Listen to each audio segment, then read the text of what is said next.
This is COVID-19 Seattle. I'm Dave Ross. And I'm Aaron Granillo. It's been 1 week now since most counties across the states have advanced to some phase of reopening. So we are going to end this week with a rundown of what you can and cannot do under Governor Inslee's Safe Start plan. But first, Dave, not every county is on track to move ahead. No, there are 3 counties still in Phase 1, and they're all located in the heart of Washington's farmlands. Yakima, Benton, and Franklin counties are still experiencing outbreaks even today. Yakima County has about 5,000 cases. That's nearly the same number of positive tests as Pierce and Snohomish counties combined. Yeah, one of the key metrics the state wants to see before a county can move forward is 25 or fewer cases per 100,000 residents over a 14-day period.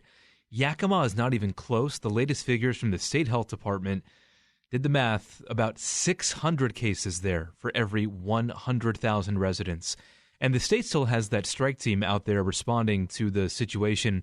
I know you talked to the leader of that team, Dave. Yep. What did they tell you was happening? He's Dr. Scott Lindquist, and that was my question. Why are the case numbers so high? There's outbreaks occurring in non-healthcare associated facilities, so things like meat packing plants, the jail, fruit packing plants, or farms. And so that has become the big driver of Yakima's case counts, is workers in farms and factories. So it's not a nursing home or strictly a nursing home phenomenon there. And the other thing is there is just a reluctance towards using masks. When I go to Yakima, most people are not wearing masks or face coverings in public. And I think we need to really address that. And he's also worried that Yakima is not going to be alone here, that there are going to be other places that are going to see the same results. As our growing season, or the crop calendar as it's called, unfolds over the summer, this is going to affect other counties also, and it already is. We're already starting to see outbreaks in vegetable processing plants or in fish processing plants, etc. So that's pretty much summarizes what the problem is in Yakima County. It doesn't entirely apply to King County, but it shows that depending on how people behave, the spread can be as bad as it is in nursing homes. Yeah. Now moving on to the next phase. It's like a half a phase, phase 1.5. That's where King, Chelan, and Douglas counties now find themselves.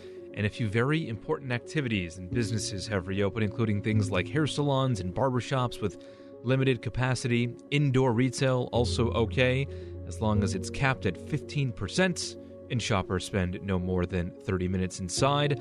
Restaurants also back in business with 50% capacity allowed outside, and 25% capacity is okay indoors as long as those tables and chairs are 6 feet apart. And Dave, even though these mass protests have been happening, and of course the Jazz is up and running out in Capitol Hill, technically under phase 1.5, you're only allowed to have outdoor gatherings with 5 or fewer people. What do you make of that? Well, I know that in our neighborhood, we've adopted what they call the bubble system. Mm-hmm. So there are non-family members who will be essentially the people we will exclusively hang out with in anything that resembles a what we used to call a party. So for example, the other night we had ribs barbecued outside with 2 other people, so the total gathering was 4 of us. Yeah. We were separated 6 feet at all times. It was completely outdoors, and so we didn't feel the need to wear masks. And we're hoping that's going to be okay, because we're all in our 60s now. Yes. We've also had these driveway cocktail parties where the same rules apply, although we actually, since this is a larger group, we have a larger circle. And we've done that now on and off for, 6 weeks or so, and so far so good. By the way, breweries and bars can reopen under those restaurant guidelines under phase 1.5. Any bar with a nightclub license, however, cannot still.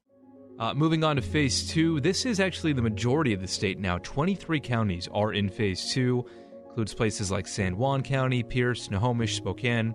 So basically, businesses can do all the same things, but with slightly more people. For example, restaurant capacity increases to 50%, but Phase 2 also has a couple of new fun add-ons as well. Drive-in movie theaters are allowed just in time for summer, and zoos and aquariums can also reopen their outdoor spaces. Point Defiance Zoo in Tacoma is going to reopen June 18th. Their indoor aquarium, however, will stay closed because indoors. And you can still drive your own car through the free roaming part of the Northwest Trek Wildlife Park, but they've also now opened a one-way walking path through the main exhibit area. Time tickets to both of those attractions opened online on Wednesday. As far as I know, it sounds like we're allowed to venture out of our own little bubble, of our own little phase. I can go to Spokane County if I wanted to this weekend, yeah? I assume so. Yeah. I'm pretty sure there aren't checkpoints at the county lines. Right. And a lot of this, I mean, I will admit to you, when I look at these guideline sheets, I glaze over. You know, it's too complicated, 25%, 50%, 6 feet apart, you know, whatever. These are things that the businesses themselves are going to have to arrange for us. And you're just going to have to trust when you go in. And from the business owners I know, by the way, they're taking this dead seriously because they know that if for some reason they're tied to an outbreak, people are going to come swooping down and say, what did you do wrong? So I think we're going to have to trust the places that are open to be doing their best to follow this. And also, I think we also know the ground rules, right? The virus has to hop from stepping stone to stepping stone, right? That means it's got to hop from one living, breathing, mucus-bearing organism to another living, breathing, mucus-bearing organism. And the farther apart it can't, it's not like a kangaroo, you know. It's got a limited range, and so the more obstacles you put in its way, the safer you're going to be. Yeah. On to Phase 3, shall we? Yes. Phase 3 allows gatherings with a maximum of 50 people. That means people like Tim Eyman, for instance. He can have his rallies again if he so chooses under Phase 3. Museums and libraries can reopen, so can indoor movie theaters at 50% capacity. And there are 10 lucky counties living in Phase 3 right now, including Whitman and Pend Oreille. When you said Phase 3 allows gatherings with a maximum 50 people, and that allows Tim Eyman to hold his rallies, was that a backhand slap at the size of Tim Eyman's rallies? I'll let the listener decide. Okay. Phase 4. This is not a perfect, clean reopening, as you might think. They'll want us to keep some physical distancing from other people and practice good hygiene. But in Phase 4, pretty much everything is back online. Nightclubs can reopen, so you can dance in the dark close to other people, I guess. Same with concert venues. You can attend large sporting events without restrictions. Now, what I haven't seen here is whether that means you can go ahead and open movie theaters at capacity and the symphony and the opera and the theaters again. I know what you're looking forward to is the arts community getting back in play. I'm excited to go see a Mariners probably lose at T-Mobile Park, but I still want to go to a game. I'm itching to get back there. I think the Mariners should be, the pitching should be really well rested by now, right? Yeah, you would. How could they possibly lose? That's right. And yet we say that every season. Okay. And if you love reading boring stuff, we have some links to the various descriptions of how the phases work, so you can dive into the details. Just click the link in the program description.